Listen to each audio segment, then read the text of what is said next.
Hey, folks, Erick Stakelbeck. Welcome to a Watchman Newscast live stream. It is almost December. Hard to believe. We are starting the week with some major breaking news. Obviously, it was Thanksgiving here in the United States, so it was a bit slow over the past few days, slower than usual here on the newscast. Of course, we usually try to come to you at least from Monday through Friday. And during the war, of course, over the past 6-7 weeks, we've been coming practically every day, but we've got a lot to catch up on. And number one, the big story, obviously, is the continuing truce between Israel and Hamas as Israeli hostages continue to be released from Gaza, from the clutches of Hamas terrorists, back into Israel. And Israel, likewise, is releasing Palestinian, not hostages, Palestinian prisoners, people who've been imprisoned in Israel and convicted mostly on terrorism charges. So it's not like, well, I heard some people say, well, they're all hostages. It's a hostage exchange. No, it's not. The Israelis, the women, the children, the elderly who are being released were brutally taken captive by terrorists and dragged into the bowels of hell, into the tunnels beneath Gaza. Whereas, again, these Palestinians that are being released as part of this truce, temporary truce between Israel and Hamas, were imprisoned on terrorism charges. They're not victims. The Israeli hostages are victims who are being released back into Israel. I shouldn't have to even say that, folks, but we live in times when common sense is not so common. And the narrative, and you've seen it, including in some quarters of the mainstream media, is that this is some equal exchange, and the Palestinians being released from Israeli prisons were also victims and quote unquote hostages in all of this.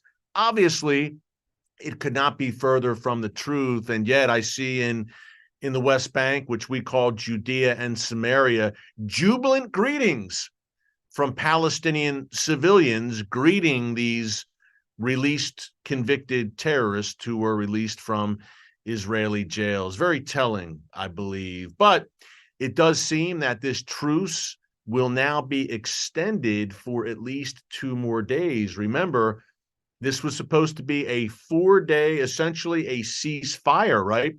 Where hostages are returned to Israel and Palestinian prisoners are released, and Israel agrees to hold its fire for at least 4 days. Well, today, Monday, November 27th, is day 4. And Hamas, we knew, folks, over the past few days that Hamas leaders were clamoring to extend this truce. And listen, they would like to extend it as long as possible and build momentum for a permanent ceasefire. The more the guns are silent, the more the world is going to say, hey, you know what? Why don't we just make this truce permanent? A permanent ceasefire. No one's been firing. Even the North has been quiet with Hezbollah during this truce. The South, by the way, is another story entirely. Wait till you hear what the Iran-backed Houthis in Yemen have been up to and why I believe Israel may be forced to respond. More on that in a minute. But you can see some quarters of the so-called international community already saying, hey, this peace and quiet over the past 4 days has been pretty nice. You know what, Israel? Let bygones be bygones. You've eliminated enough Hamas commanders. They've gotten the memo. They've received the message. They know not to do it again. They won't duplicate October 7th. That's really the thinking among some influential quarters, especially here in the West, where I'm sitting right now, always ready to appease. And they don't have any long-term answers for the Hezbollah threat to the north, by the way, which is still every bit as strong as it was before October 7th, despite some 90, at least reportedly, Hezbollah terrorists being killed in these border exchanges with the IDF.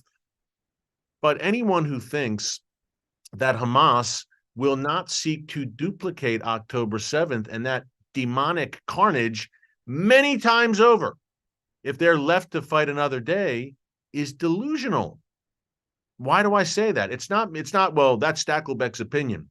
No, top Hamas officials have said it plainly on the record. And we showed a clip on a recent live stream by one Hamas official. I believe he was appearing on Lebanese TV. And he said, yes, we want to carry out many more October 7ths and kill many more Jews. They're on record saying it. And folks, if the 20th century, not to mention the 21st, but the 20th century especially, right? We're talking about in recent memory, you're relatively recent. You're talking Hitler, Stalin, Mao, Saddam, Pol Pot, the North Korean dictatorship, etc., Castro. If that century, which gave birth to all of these demonic tyrants, taught us anything, it's that when evil men tell you they want to kill you, you should take them very seriously, and you should take them at their word, and you should prepare accordingly. Hamas leaders told us before October 7th what they wanted to do. The Iranian regime has been telling us, Hezbollah has been telling us, the Houthis in Yemen have been telling us for years that they want to wipe Israel off the map. And by the way, they're not very fond of the United States, who they consider the great Satan either. When evil men tell you they want to kill you, take them at their word. Don't believe them on anything else, but when it comes to that, they usually mean business. And on October 7th, it was proven that deterrence with these genocidal demonic forces does not work. And if anyone out there thinks, well, Israel has done enough. They've bombarded Hamas. They've killed a lot of those Hamas leaders. They've gotten at least 58 hostages back. More on that in a minute, the current state of affairs with the hostages, who's returned and what comes next. I'll break that down in a second for you. And they've weakened Hamas. And look, they destroyed the tunnel network largely in the north. They rooted out the tunnels beneath Al-Shifa Hospital and that whole system. Israel, you've done enough. No. Folks, the goal of this operation, rightly so, for the IDF and the stated goal of Israel's political leadership is to crush Hamas once and for all decisively so that Hamas can never, ever pose a threat towards the state of Israel again. I ask you, there have been reportedly probably 4,000 Hamas fighters killed since October 7th. There are also reportedly between 20 and 30,000 still alive and kicking, in hiding right now largely. But you still have tens of thousands of Hamas jihadists and the top echelon of Hamas's leadership alive and functioning. Does anyone watching right now, and I'd love to hear your comments, and we've got a very lively chat right now. We've got thousands of people with us. Before we're done, we'll have thousands more.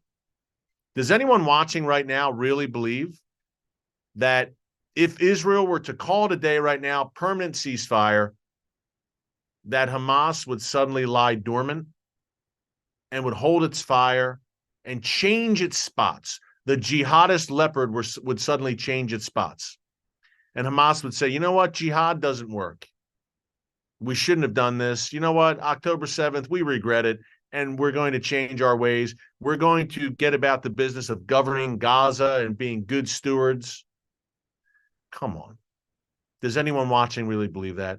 Or would the lesson taken by Hamas and by extension, Hamas's masters in Tehran, the Iranian regime, the Houthis in Yemen, Hezbollah, the Shia militias in Iraq and Syria, and by extension, Russia, China, North Korea, other rogue regimes, would the message they'd received by a premature ceasefire be more of a message of empowerment and emboldening, where they say it worked? Israel backed down. Israel climbed down. They stood down and they caved to the pressure.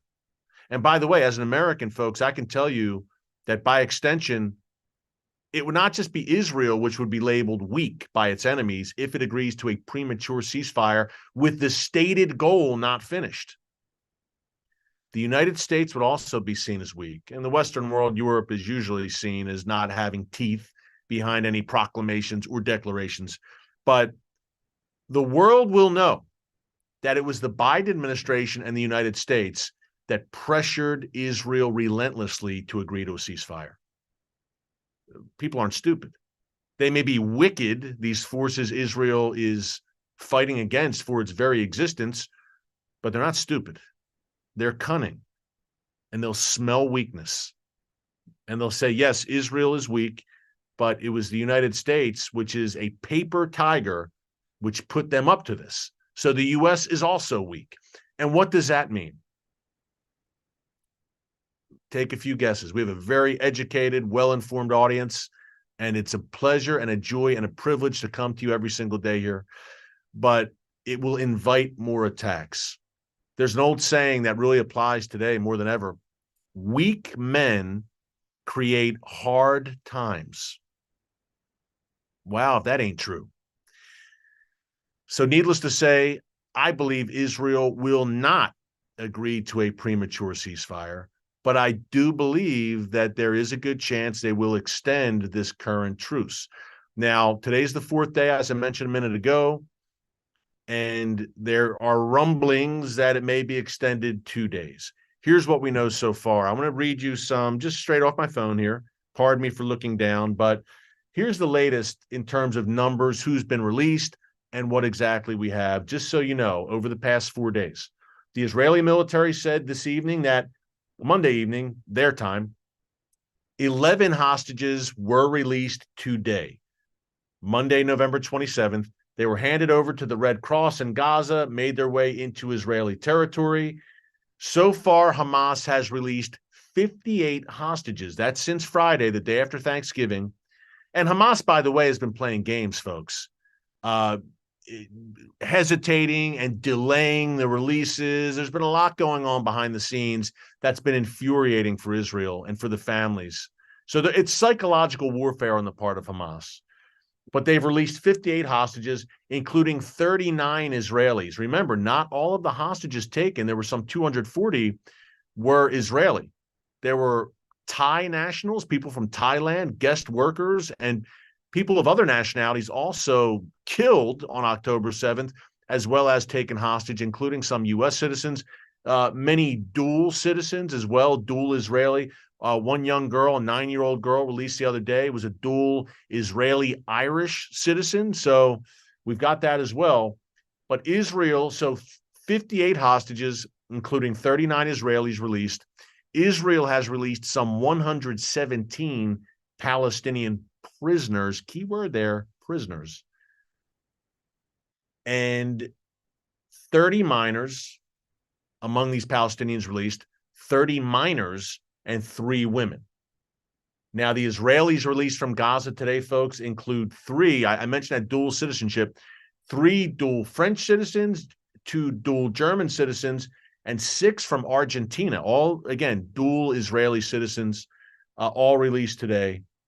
And we'll see what that means for the next 2 days, because Hamas has said that for every day this is extended, and I believe there's some 175 still in captivity right now. After the past 4 days, there were 240. Apparently, according to Hamas, for each day this truce is extended, Hamas will release 10 more hostages. We shall see. But you can see what they're going to do, folks. Israel's in a very, very tough position, needless to say. And yes, 175 hostages still being held. And many children and women being held. Although Hamas, again, I said it's psychological warfare. They're playing games with lives. The one family was split up. One young girl, I believe she was 12 years old, was separated from her mother. Part of the agreement between Israel and Hamas was that, and brokered by Qatar and the U.S. involved there, was that no mothers would be separated from their children. And yet, that's exactly what Hamas did. They separated a mother and her child. So I do have a praise report when it comes to this, though. You have seen, hey, look, this is a tough position, folks. We can go around and around whether Israel should do this, agree to this truce. There's very strong feelings. And I have to say, on the part of our commenters, the consensus, I would say, has been don't do the deal. Don't do the ceasefire. Don't do the truce. I asked you, hey, everyone, what do you think? And just reading our chat here in the comments, people say, don't let up, don't stop. It's war. Israel's in a tough position. But I will say, regardless of what you think, and we've interviewed, you've seen here on the newscast, we have interviewed many families of the hostages. Folks, these are the most gut-wrenching, heart-wrenching interviews I've ever done. But I do have a praise report. You may remember the one family, and this was the worst interview I did, worst in terms of, from an emotional standpoint, how to even ask questions of this poor guy, Avichai Brodach, about 40 years old, I believe. His wife and his 3 children were all kidnapped and taken into Gaza. His wife's 40, his daughter, 10 years old, 2 sons, 8 and 4. 10, 8, and 4, and his wife. And I'm trying to interview this guy. What do you even ask? What can you say except, I'm so sorry. I can't imagine what you're going through. I'm praying for you. That's all you can say. But he was resilient. But his daughter was taken October 7th on her 10th birthday. He still had the birthday cake in the fridge. They were going to celebrate that day, and here she was snatched out of her bed. I say all that to say they've been released. And it's an answer to prayer. Thank God. They've been released, and they will be reunited with their dad, who we interviewed here on the Watchman.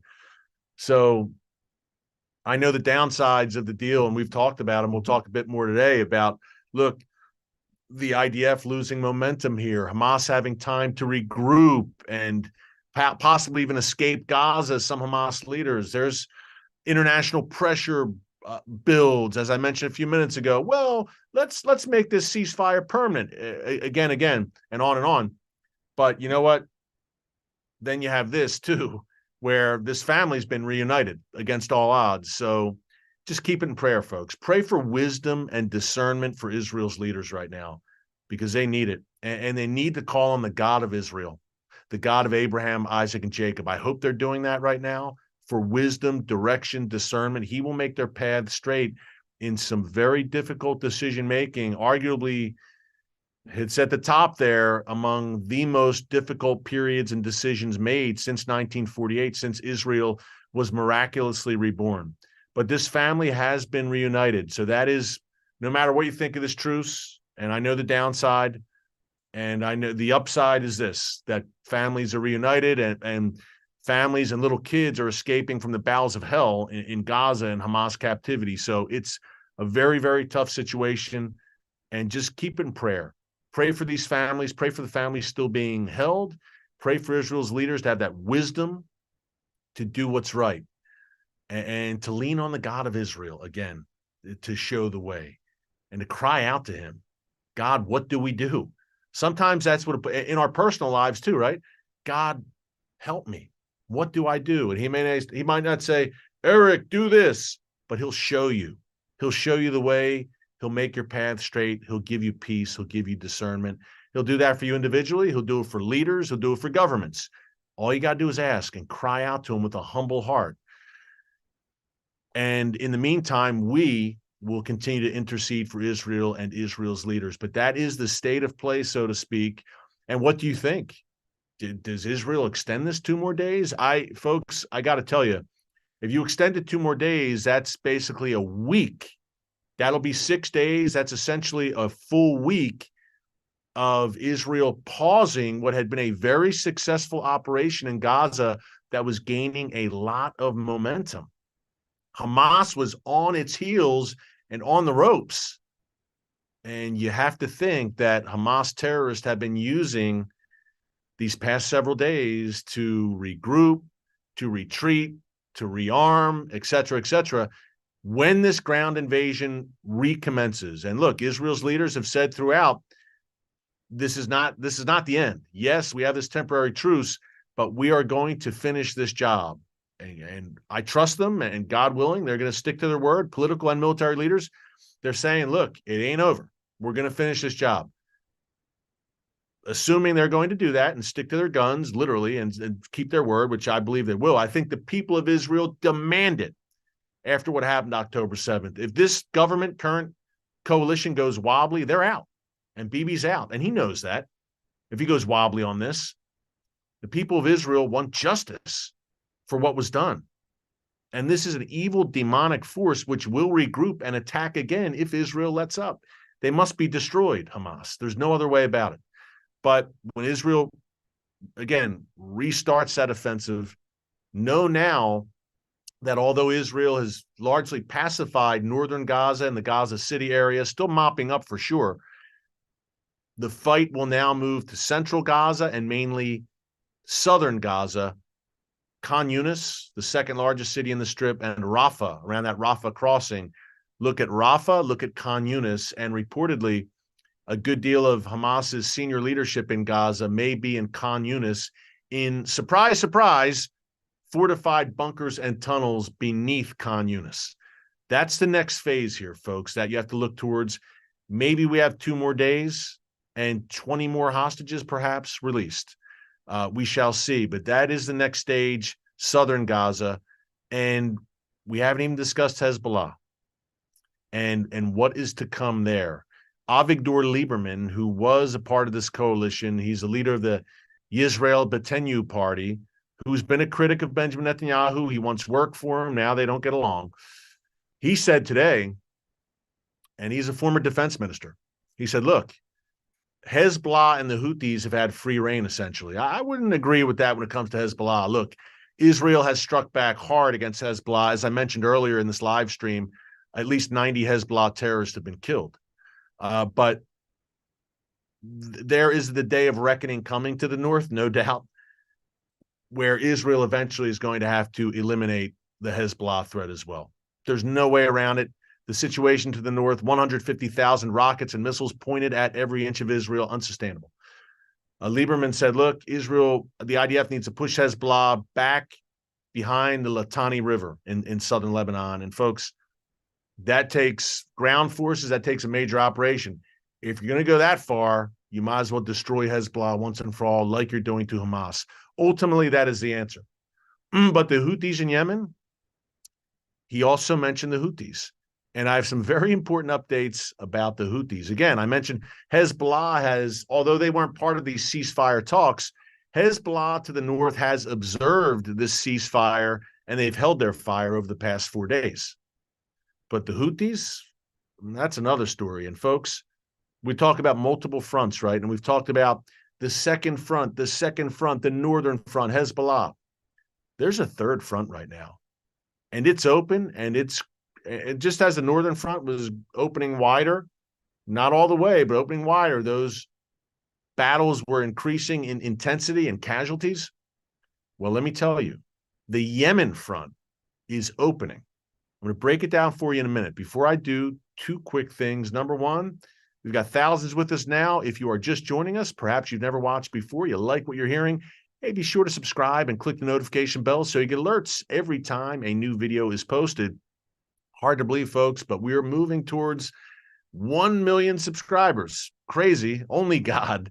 I just shake my head and say, Lord, thank you. Thank you for expanding our territory for such a time as this, not for our glory, for our edification. We do this for you and so that people know what's going on. We think you'd rather know than not know in these prophetic Bible times in which we are living. So the more you like it, the more you recommend it, the more YouTube will blast it out so more people can get educated. And who knows, they might even come to the Lord. And that would be very nice. This is a news channel from a biblical perspective, unapologetically and proudly so. Second thing I want to mention along those lines, I'm talking about northern Israel and southern Israel. We're about to move on to Yemen, and there's a U.S. angle there too. But some 300,000 Israelis, 300,000 as Hanukkah's coming up, holidays, have been displaced from their homes since October 7th. Where are they? They're in shelters. They're all over the place. And they've lost their homes essentially for the past 7 weeks. And who knows when they'll go back. So the Israeli economy right now, folks, is struggling. Israel's at war. And 300,000 reservists have been called up. People left their jobs. The country right now, it's a very, very tough time. This is a time, if you want to fulfill that biblical mandate to bless Israel and Jewish people as laid out in Genesis 12:3, it's a good time to do it. When you can find out who your true friends are when the going gets tough. The going's tough right now in Israel. So this is a good time. I've talked about Meir Panim, our good friends there. I also want to mention another great Israeli company that we work with called Artza. This is the perfect way to support the Israeli economy. Artza boxes, and you see them there on your screen. They are beautiful, handcrafted products and goods made in the Holy Land. Places like Bethlehem, Jerusalem, Nazareth, the Galilee. Israeli artisans, Israeli small businesses are making these incredible products, and Artza is putting them all together in these beautiful gift boxes, and they'll send it to your doorstep. Two things here. Number one, you're supporting an Israeli company. It's artzabox.com. Artzabox, A-R-T-Z-A, artzabox.com. Two things here. Number one, you're supporting an Israeli company. You're blessing Israel through blessing Israel's economy at a time when it needs it, blessing a small business. Number two, if you've never been to the Holy Land, I've been many times. It may be on your bucket list. It should be, especially now. It's tough to get to Israel during wartime, of course.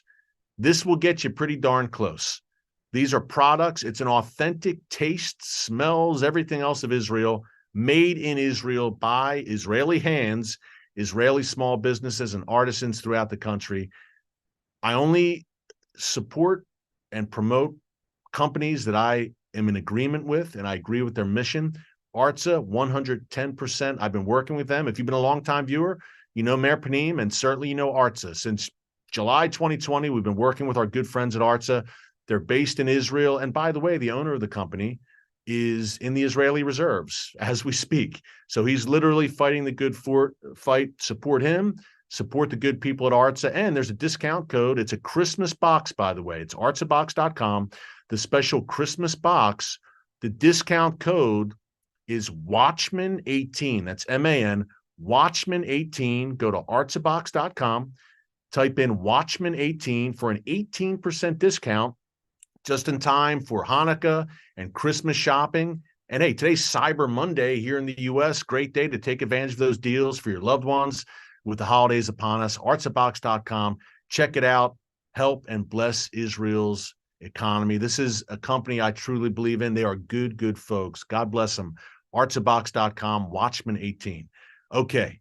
Now, the folks that Israeli reserves are fighting against are Iranian proxies, as we've discussed many times here, but sometimes the Houthis in Yemen get overlooked. And I could see why in some respects, in that, look, Hamas, Islamic Jihad, Hezbollah, the militias, the Shia militias, they are perched on Israel's borders, quite literally. The Houthis are a different story. They're some 1,000 miles south of Israel in Yemen. And you might say, well, they're far away. Israel doesn't have to worry. Guess what? Since October 7th, the Houthis repeatedly have fired ballistic missiles, rockets, and attack drones in Israel's direction, in the direction in particular of Israel's southernmost city, the resort city of Eilat on the Red Sea. Now, Yemen obviously hugs the Red Sea coast, and thanks to Iranian support, the Houthis have great range on these rockets, missiles, drones. They can reach Israel. Even from 1,000 miles away southward, they can reach Israel. And as I mentioned a minute ago, they've been trying to do that and trying to do that. Israel has not responded that we know of. And Avigdor Lieberman today called the Houthis out and said, we need to do something here. We can't just take it on the chin and try to ignore this. And there's an update from the past 24 hours with a U.S. angle. Let's break that down in a second. But let me just mention, I know Israel doesn't want to open up other fronts. But it's getting to the point with Hezbollah and the Houthis, and Lieberman spoke to this, where Israel's got to do something and send a message. And with the Houthis, in the past few days, we reported this on the newscast last week, the Houthis hijacked a cargo ship in the Red Sea, which they mistakenly thought was an Israeli-owned ship. Israel says it wasn't. There were no Israelis, no Jews on this ship, but the Houthis hijacked the ship, folks. And this has been Iran's MO, right? Attacking shipping, Israeli and Jewish-owned shipping over the past 2-3 years in this tit-for-tat war with Israel on the high seas. So there were no Israelis or Jews on that cargo ship that was seized last week. But yesterday, the Houthis once again were at their old tricks in the Red Sea, on the Red Sea, I should say. They attempted to hijack a ship owned by an Israeli businessman named Ayel Ofer. Now, his shipping has been targeted in the past by other Iranian proxies. I want to pull up the full details for you here. 1 second. Here we go. Okay. This ship was called the Central Park, was the name of this ship. It is managed by Zodiac Maritime. It's a London-based international ship management company owned by Israeli billionaire Eyal Ofer's Zodiac Group. So his shipping has been targeted previously by Iranian proxies folks, and the Houthis targeted it again yesterday. Not by coincidence. It's because it's owned by Israeli. Because remember, last week the Houthis said, look, we're going to attack Israel every day until the war stops in Gaza. So look, Hezbollah has held its fire, Hamas, Islamic Jihad, but not the Houthis. And they said, we're going to continue to try to hijack Israeli or Jewish-owned ships. So they followed through on that threat yesterday, or at least they tried to. A distress call came through that the ship was under attack by pirates from Yemen, linked to the Houthis, no doubt. And thankfully, folks, they were not successful because a U.S. Navy destroyer responded. And they were able, as I'm just reading this straight from my phone, that's why I'm looking down, but I want to have the details straight for you. 5 armed individuals left this ship, the Central Park, and tried to flee on a small boat, but a U.S. destroyer chased them down in the Red Sea and forced them to surrender. The crew of the ship was safe, but the terrorists, the attempted ship hijackers, were apprehended. Now, the Pentagon's saying these were actually initial estimates that they were Somali pirates. But pretty interesting, folks, and we know about the history of Somali piracy, but pretty interesting that shortly afterwards, 2 ballistic missiles were fired from Houthi-controlled territory in Yemen toward the general location of of that U.S. destroyer and the Central Park, that cargo ship. So the pirates are seized by U.S. forces, and the Houthis launched 2 ballistic missiles. Now, thankfully, no one was killed in this missile attack by the Houthis. But do you see where I'm going with this, folks?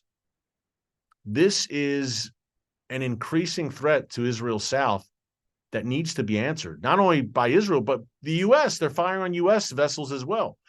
So my question is, how long does Israel stand by and just kind of take it on the chin? Now, none of these Houthi missiles, rockets, drones, etc., that we know of have been successful in terms of hitting Israel.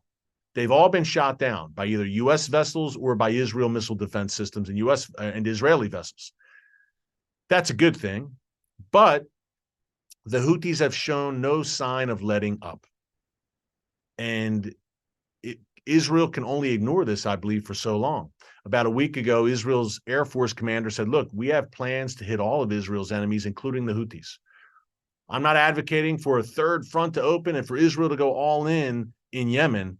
The Houthis aren't what Hamas is and Hezbollah is. They are ideologically, but they don't have the capabilities that Hamas and Hezbollah do, but they have capabilities nonetheless that can cause a lot of damage. And Israel eventually in some way is going to have to respond. I don't know when that's going to be.